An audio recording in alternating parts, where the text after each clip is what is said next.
Il est 13 h en temps universel et partout en Côte d'Ivoire. Bonjour, bienvenue dans votre édition. Visite de la station d'alvinage de Dompleux, visite du ranch de Sipilou, pose de première pierre de projets structurants et rencontre avec des opérateurs du secteur des ressources animales et halieutiques de la région du Tonkoui. Voilà les activités menées récemment par le ministre Sidi Touré et le représentant de la FAO en Côte d'Ivoire. Le C2D, le contrat de désendettement et de développement en sa phase 2, va financer plus d'1 millier de jeunes à Yamoussoukro. Ce sont 1240 jeunes exactement qui vont en bénéficier. La mise en œuvre de ces activités a démarré vendredi dernier. C'est le ministre de la Promotion de la Jeunesse et le ministre gouverneur du district autonome de Yamoussoukro qui ont procédé au lancement. L'Allemagne tourne une page d'histoire avec le départ ce mercredi 8 décembre après 16 ans d'Angela Merkel. Pour la troisième fois dans l'histoire du pays depuis la fin de la guerre, un social-démocrate, Olaf Scholz, devient chancelier à la tête d'une coalition associant le SPD, les écologistes et les libéraux. On ouvre ce 13 h avec ces mots du président de la République, des mots prononcés hier, 7 décembre. Je salue la mémoire de Félix Houphouët-Boigny, père fondateur de la nation ivoirienne, qui demeure un modèle pour la Côte d'Ivoire et pour l'Afrique. Il y a 28 ans que nous quittait Félix Houphouët-Boigny, père de l'indépendance de notre pays. Et je salue la mémoire d'un homme d'État exceptionnel, bâtisseur de la Côte d'Ivoire moderne. Il est toujours présent dans nos cœurs et continuera à inspirer les générations futures. Signé donc Alassane Ouattara. Nous sommes mercredi 8 décembre et un conseil des ministres s'est tenu ce jour au palais de la présidence de la République. Une réunion présidée par le chef de l'État lui-même, le président Alassane Ouattara, que vous apercevez là en image, en compagnie de tous les membres du gouvernement réunis. Le compte-rendu complet de ce conseil, c'est à suivre donc ce soir dans le 20 h. Reportage assuré par Jérôme Kofi Abola. En attendant, on va faire un petit voyage, un long voyage. C'est quand même 560 km de route d'Abidjan à Mans, dans l'ouest de la Côte d'Ivoire. Sidi Touré y était récemment, accompagné du représentant résident de la FAO, Sami Gaïdji. Ils y étaient tous deux pour une visite de terrain. Ils ont fait des rencontres, posé des actions dans le but de redynamiser le secteur des ressources animales et halieutiques. Correspondance, F. Boué. Le ministre des Ressources animales et halieutiques, Sidi Temoko Touré, et le représentant résident de la FAO, Organisation des Nations Unies pour l'alimentation, Sami Gaïdji, en visite d'imprégnation à la station d'alevinage de Dompleux, près de Mans. Cette station est en train d'être réhabilitée depuis 2019 par la FAO dans le cadre d'un projet. Nous sommes intervenus depuis déjà 1 an et demi et nous allons discuter justement des livrables qui ont été effectués, qui sont assez conséquents pour la promotion de l'aquaculture dans la zone, mais aussi de parler des projets d'avenir pour continuer à dynamiser dans la région des montagnes la production en aquaculture, pisciculture, surtout sur les familles qui sont dans le besoin au niveau économique. Sur près de 600 000 tonnes de poissons que nous devons consommer au niveau national, nous n'en produisons que 17%. Et donc l'alternative trouvée en la matière, au-delà de la pêche qui n'est pas viable en termes de durabilité, c'est d'aller vers la réalisation de champs aquacoles. Et la FAO est un acteur principal qui nous aide à la matérialisation de cette ambition. La FAO a remis des tricycles et des aliments à des groupements piscicoles. Ensuite, cap sur ce qui reste du ranch de Sipilou. La Côte d'Ivoire couvre à peine 48% des besoins de consommation en production animale. L'État veut changer la donne avec l'aide des partenaires. Et il nous faut à cet effet réveiller toutes nos infrastructures, notre patrimoine, qui en son temps avait permis à la Côte d'Ivoire d'atteindre une relative indépendance. Et c'est ce qui a justifié que nous fassions cette visite dans la ferme, le ranch de Sipilou. Et nous avons constaté qu'il y avait des besoins de réaménagement et de réintroduction de notre race locale qui est l'Undama. Il y a un potentiel énorme sur l'élevage et là vraiment on veut comprendre tous les tenants et avenants, les défis qui sont rencontrés et redynamiser ce ranch pour qu'en Côte d'Ivoire on produise local. Et ça c'est toujours dans la thématique de la FAO, la souveraineté alimentaire, la sécurité alimentaire. Ces visites s'inscrivent dans le cadre de la politique nationale de développement des ressources animales et halieutiques en vue de combler le déficit. Au cours de son séjour, le ministre Sidi Temoko Touré a posé la première pierre d'une unité moderne d'abattage de volailles à Seipleu et d'une ferme de grands parentaux à Krikouma.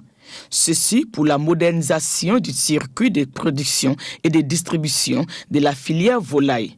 Le séjour a pris fin par une rencontre avec les acteurs de la filière des ressources animales et halieutiques de la région du Tonkpi.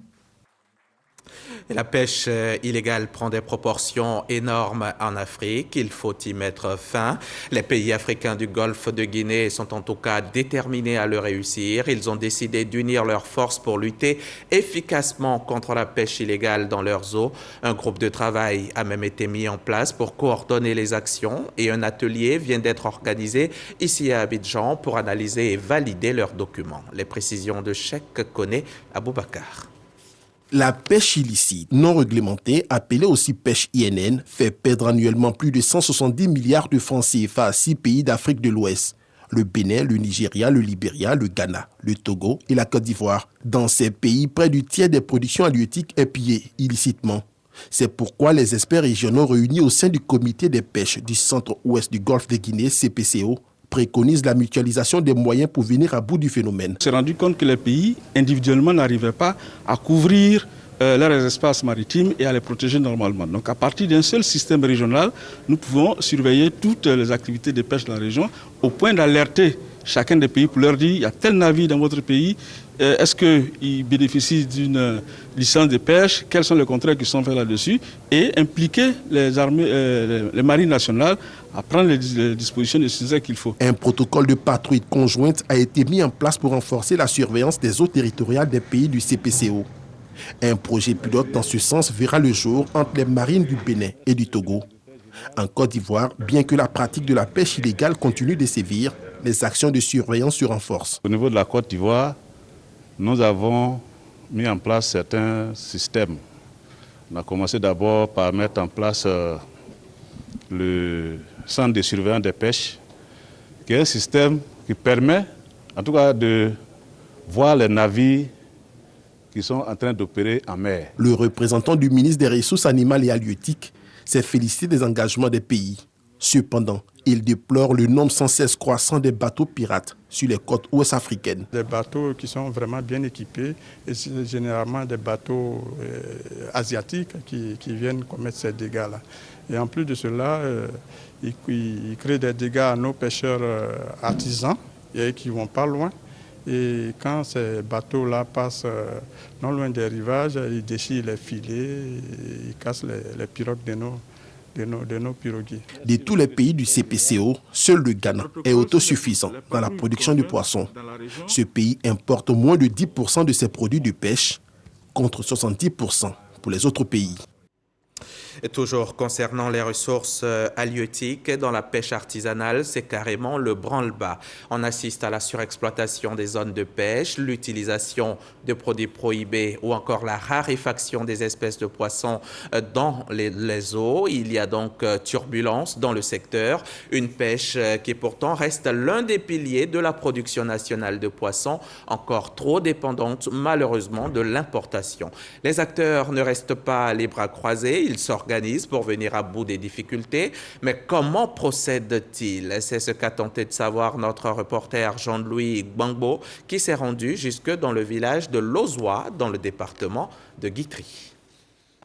Le soleil se lève sur Lozwa-Île, un petit village de pêcheurs, bout de terre émergé au cœur de la lagune Tadjo, à une cinquantaine de kilomètres de Grand Laou. Il est presque 8 heures du matin lorsque Apollos Loboué rentre de la pêche avec une bien maigre provision. C'est la pêche du jour qui est là. Ça, c'est les harengs. Vous voyez, les harengs, on peut les avoir en plus, beaucoup. Mais actuellement, avec ces 200 mètres, il n'y a eu qu'un seul hareng. C'est que rien ne va. Une situation qui dure depuis de longs mois et qu'Apollos explique par la surexploitation de l'aire de pêche ainsi que l'usage de méthodes peu recommandables. Il y a beaucoup de pêcheurs et ils ont plus de 1000 à 2000 mètres de filet. Alors que nous, ici, ils partent partout et ils ont tous les mailles. Il y a des mailles qui ne sont pas normales. Autre raison évoquée par le pêcheur, la pollution de la lagune. On pompe tout. Donc quand le ruissellement de la pluie arrive, de là-haut, ça ne fait que tuer les poissons. Actuellement, l'eau chauffe à des degrés. Des fois, il y a des poissons qui meurent qu'on ne comprend pas. Résultat, la pêche qui a toujours été pour ces populations la principale source de revenus n'est plus qu'une activité de subsistance. La pêche artisanale représente plus de 60% de la production nationale de poissons, qui est de l'ordre de 100 000 tonnes. Outre les revenus et les emplois qu'elle doit garantir, ce type de pêche est appelé à jouer également un rôle important au niveau de la sécurité alimentaire. À Lozoya-Île, ces missions sont bien compromises. La rareté de poissons de qualité a plombé les revenus des vendeuses. C'est plus gros que ça. Mais pour le moment, comme l'eau n'est pas bonne, la lagune n'est pas bonne, bon, les poissons ne sont pas encore de une chose. Parce que les femmes qui achètent le poisson, elles nous fatiguent. Parce que quand c'est petit, là, quand tu lui donnes du poisson, elle touche, elle dit bon, il faut mettre encore, mets cadeau. Parce que tu es obligé de mettre, parce que tu ne peux plus te retourner au village avec. Les femmes assistent impuissantes à la baisse drastique de leur chiffre d'affaires. On vend, il a attrapé 2 ou 3 cuvettes. Quand on va sur le marché, bon, si on enlève l'un de cuvettes, on a un bénéfice de 60 ou 70 000 comme bénéfice. Mais aujourd'hui, regarde ce qu'il a eu. Avec le dépense, si tu en as tout, tu as 5 000 francs de bénéfice. Le poisson de qualité, un bien lointain souvenir ici, à Lozoya-Île. Mes parents disaient qu'il y avait du bon poisson de la lagune, de gros poissons de la lagune. Ils ont bien mangé, mais aujourd'hui, c'est que nous les enfants, nous trouvons aussi, c'est ça. C'est comme si j'ai trouvé aussi. C'est le plus petit poisson. Badji Begré Gilbert a bien connu cette époque d'abondance de la pêche. Aujourd'hui, il n'a pas de mots assez forts pour qualifier la situation qui traverse son village. Sur le plan social, c'est une catastrophe. Parce que la jeunesse est là, elle est des traditions des pêcheurs, et il ne peut pas aller au champ, il ne peut rien avoir aussi dans la pêche, et ils deviennent quoi? C'est la misère. Chef de village de Lozoya-Île depuis le mois de juillet 2021, il a décidé avec ses notables d'assainir la pratique de la pêche. Nous sommes en train de mettre en place un comité pour essayer de mettre en place une réglementation de la pêche qu'on va appliquer et qui peut aboutir sur le repos biologique, trouver des baies qu'on va surveiller de sorte que les poissons aillent se reproduire dans ces baies et qu'on puisse en avoir en abondance. Un comité de surveillance, principale déclinaison du plan de sauvetage mis en place par la notabilité de Lozoya-Île, piloté par des jeunes volontaires du village. Le produit, quand on met dans l'eau, non seulement ça tue les poissons, et quand on mange, on a des problèmes. Ça arrive souvent à tuer des gens. Ça appauvrit l'eau, c'est pourquoi on ne veut pas que ça se joue dans notre eau. Le comité veille surtout au respect des zones de pêche qui ont été définies par les villageois. Les étrangers ont leurs coins de pêche et les autochtones aussi ont leurs coins de pêche. C'est dans le coin des autochtones que les étrangers viennent pêcher souvent avec les petites mailles de filet là. Ok, ça n'arrange pas la population. Quand c'est comme ça, il n'y a pas assez de poissons. Donc on essaie de suivre l'eau, on essaie de les chasser, pour ne pas qu'ils viennent pêcher, pour avoir un peu de poissons. Pour donner plus de poids à cette répartition des zones de pêche, la chefferie sollicite l'appui des pouvoirs publics. Que le gouvernement nous appuie au niveau de la réglementation de la pêche. C'est comme un arrêté pour interdire certaines pratiques. Grand Laou, situé à une 50aine de kilomètres, partage le même paradoxe que Lozoya. Dans la ville des Trois Eaux, le poisson se fait rare. Un paradoxe contre lequel lutte aujourd'hui le préfet de la région. À Grand Laou, un arrêté portant donc interdiction de la pêche du 1er mai au 31 octobre 2021. À l'effet de faire en sorte que pendant 6 mois, les poissons puissent se reproduire.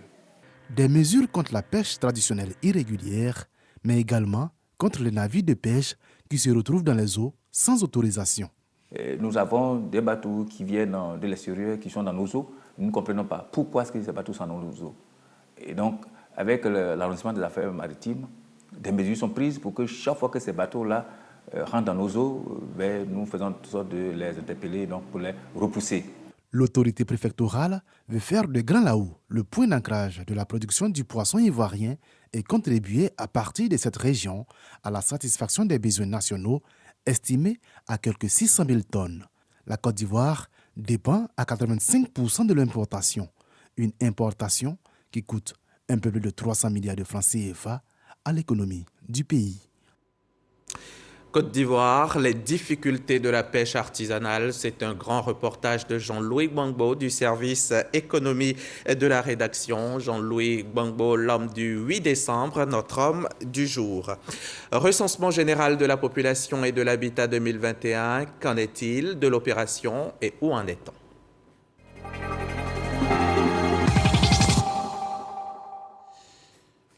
Nous allons y aller avec ce communiqué. Le 5e recensement général de la population et de l'habitat, RGPH 2021, débuté le 8 novembre 2021, donc a rencontré l'adhésion massive des populations. Cependant, à l'issue des 21 jours initialement prévus, l'opération RGPH 2021 a connu des difficultés dans certaines localités, dont Abidjan. Afin de permettre à l'ensemble des populations d'être recensées, le président de la République, son Excellence, M. Alassane Ouattara, a donné des instructions à l'effet de la proroger du 28 novembre au 7 décembre 2021. Cette période a permis aux agents recenseurs de faire un ratissage efficace. En effet, après une bonne communication ciblée qui a renforcé l'adhésion des populations,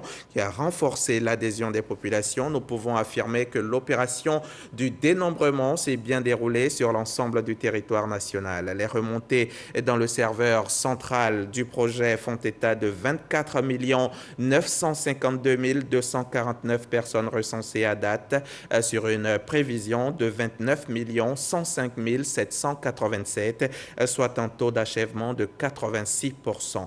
À l'évidence, certaines populations ne sont pas encore recensées à ce jour. Soucieux donc de l'exhaustivité de l'opération, son Excellence M. Alassane Ouattara a marqué son accord pour une dernière prorogation de la période de ratissage pour permettre l'enrôlement des cas résiduels. Ainsi, l'opération de recensement général de la population et de l'habitat RGPH 2021 se poursuivra jusqu'au 14 décembre 2021. Cependant, eu égard à l'état d'avancement de l'opération, nous démobilisons dès ce jour 29 000 agents de terrain sur un total de 36 134. Les 7 000 agents maintenus continueront le ratissage sur l'ensemble du territoire national.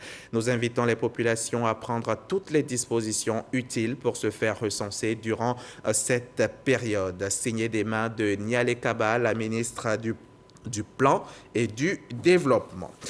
Le C2D, le contrat de désendettement et de développement en sa phase 2, va financer plus d'1 millier de jeunes à Yamoussoukro. Ce sont 1240 jeunes exactement qui vont en bénéficier. La mise en œuvre de ces activités a démarré vendredi dernier. Le lancement a été fait par le ministre de la Promotion de la Jeunesse et le ministre gouverneur du district autonome de Yamoussoukro. Le reportage de Léon Brokwame, RTI Boaké. Des jeunes du district autonome de Yamoussoukro investis ambassadeurs emploi jeunes. Un honneur qu'ils tiennent du succès de leurs activités génératrices de revenus créées dans le cadre du PGDEC sur le financement du contrat de désendettement et de développement C2D. J'étais un employé occasionnel et aujourd'hui je suis mon propre patron. Grâce à ce projet, j'arrive à m'occuper de ma famille. Je vendais à ticket, poisson grillé un peu. Maintenant, ceux qui savent qu'ils savent tresser, ils viennent à la maison, et puis je les tresse. Mais le projet aujourd'hui m'a installé. Aujourd'hui, il y a mon propre salon de coiffure. J'ai des apprentis. Ces expériences, les ambassadeurs emploi jeunes les mettent à la disposition du district autonome pour les partager avec d'autres jeunes de Yamoussoukro. Au total, 1240, dont 40 porteurs de projets de micro et petites entreprises à financer dans le cadre de l'appui de l'État à la création d'activités génératrices de revenus, ainsi lancées par le ministre de la Promotion de la Jeunesse et dont la mise en œuvre relève du district autonome de Yamoussoukro. L'entrepreneuriat est aujourd'hui l'un des moteurs pourvoyeurs d'emplois les plus efficaces. Je vous exhorte à adhérer massivement à ce nouveau programme, à suivre et à parfaire votre formation théorique et pratique avec beaucoup de CDE. Pour un montant de 720 310 350 francs CFA, une contribution de 87 830 000 francs CFA du district que je salue. Il soit permis aussi d'adresser des remerciements au gouvernement français qui accompagne inlassablement le gouvernement ivoirien dans la quête de solutions durables en faveur de l'insertion des jeunes. Aussi expliquer les conditions de sélection et de financement des bénéficiaires, comme les modalités de mise en œuvre du projet. Cette insertion additionnelle de jeunes de Yamoussoukro dans le cadre du volet emploi jeunes de la phase 2 du contrat de désendettement et de développement, il concerne au plan national 14 régions et 14 500 jeunes. Un reportage de Léon Bro-Kwame de la station régionale RTI Boaké. Allons au chapitre Covid.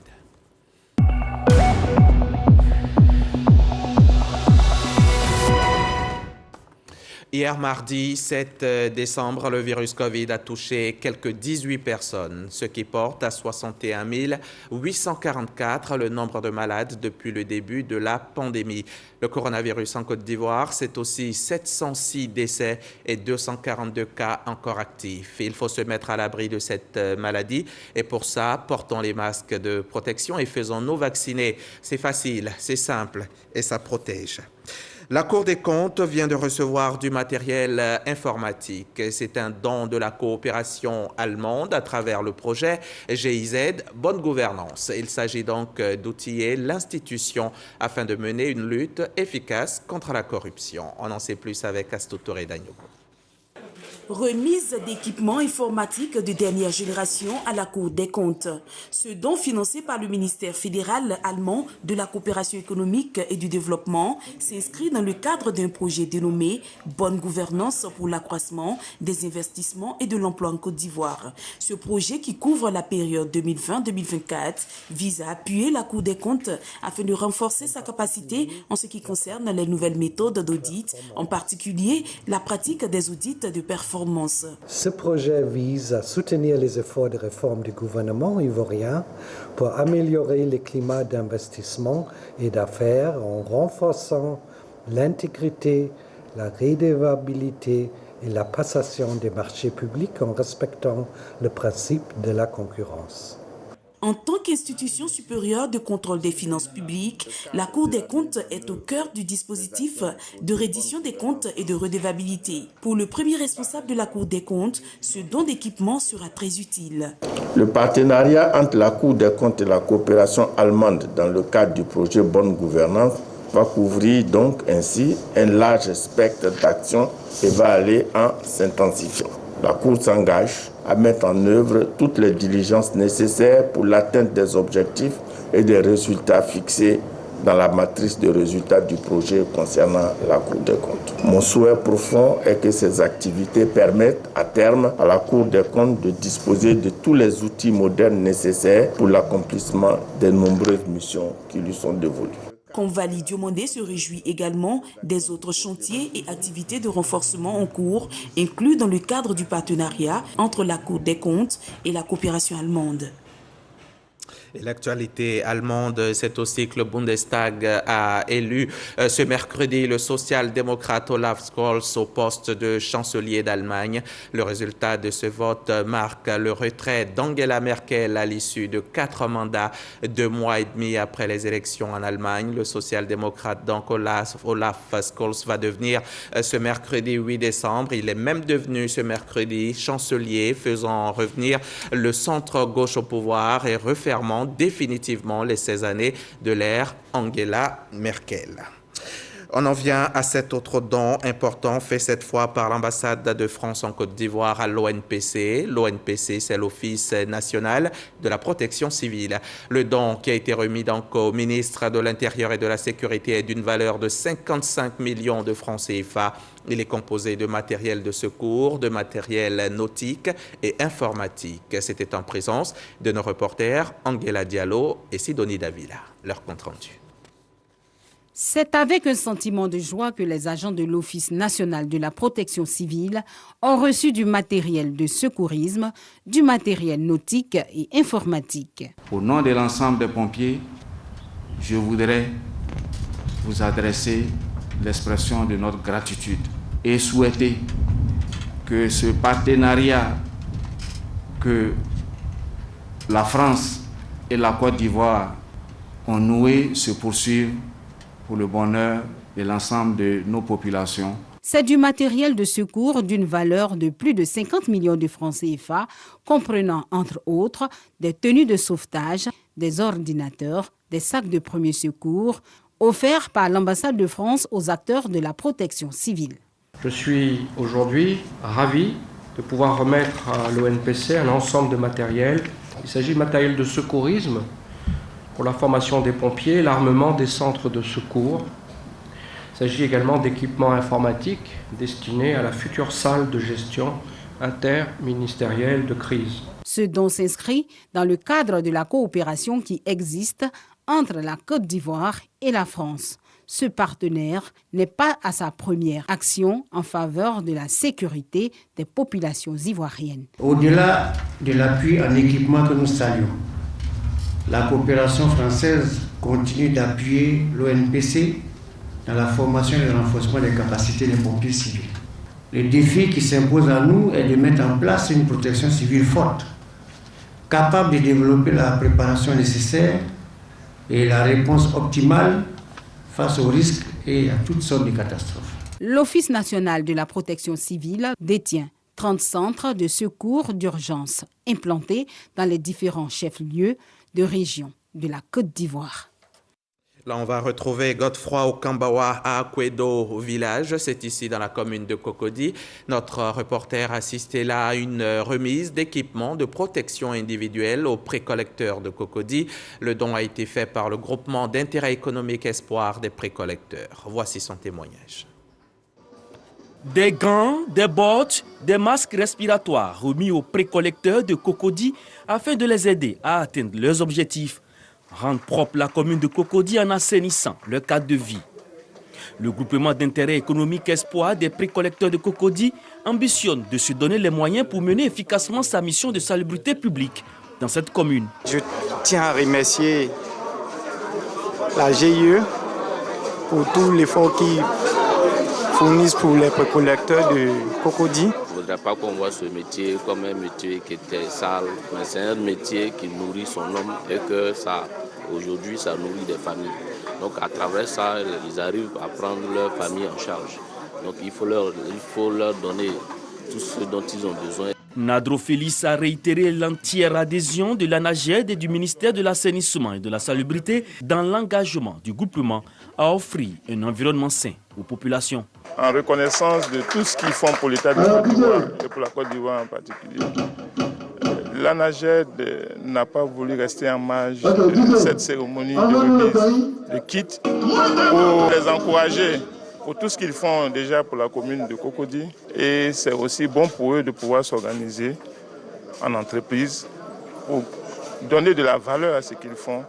Le groupement d'intérêt économique Espoir des précollecteurs de Cocody est né de la fusion entre l'organe de régulation de gestion et du groupement social des précollecteurs de cette commune. Le Massa 2022 se tiendra en mars prochain. Ce sera la 12e édition donc, du marché des arts, du spectacle d'Abidjan. C'est dans quelques mois, c'est vrai, mais l'événement se prépare maintenant. Le lancement a même été fait hier mercredi au Sofitel Abidjan, Hôtel Ivoire, et tous les objectifs de l'édition 2022 ont été définis. Serge Pacom Didi et Issa Yeo étaient sur place pour RTI. Une fresque symbole d'un brassage culturel et intergénérationnel. Une chorégraphie qui met en scène des dévanciers, la génération actuelle et à venir du Massa. À 3 mois de l'événement, les répétitions ont atteint une vitesse de croisière. À la veille du lancement officiel, la nouvelle direction met déjà la bouchée double pour la réussite de cette 12e édition qui se tiendra en mars 2022, avec pour thème les industries culturelles et créatives, le défi des contenus. C'est le thème, simplement, c'est de passer, comme j'ai dit, à une vraie industrialisation de la culture. Et cela passe absolument par la formation et la numérisation. Le lancement, il aura l'hymne du Massa, qu'on va faire savoir au public. La technicité, la structuration des œuvres artistiques et intellectuelles, une grande communication autour du marché des arts du spectacle d'Abidjan. Un Massa qui ne se limitera pas à la biennale. Sont entre autres les défis majeurs de la nouvelle direction du Massa. Aujourd'hui, avec la nouvelle direction, c'est une autre vision qui est donnée au Massa, ce qui suscite de l'engouement. Je suis retenue pour le Massa et c'est une fierté pour moi de participer. En termes de visibilité, le Massa nous donne cette plateforme-là de pouvoir nous exprimer. Les Mélomanes s'éloignaient un peu du Massa. Donc le travail immédiat qu'il fallait faire, c'est de le ramener au Massa en passant par une série de communications. Il n'y aura plus de temps mort. Sur les 2 ans, des formations par discipline et une innovation majeure aussi, nous allons faire aussi des tournées à l'intérieur du pays. Rencontres professionnelles, ateliers de formation, activités d'environnement marqueront l'édition 2022 du marché des arts du spectacle d'Abidjan. Et c'est ici qu'on s'arrête pour aujourd'hui. Merci de nous avoir suivis et à demain à 13h, toujours RTI.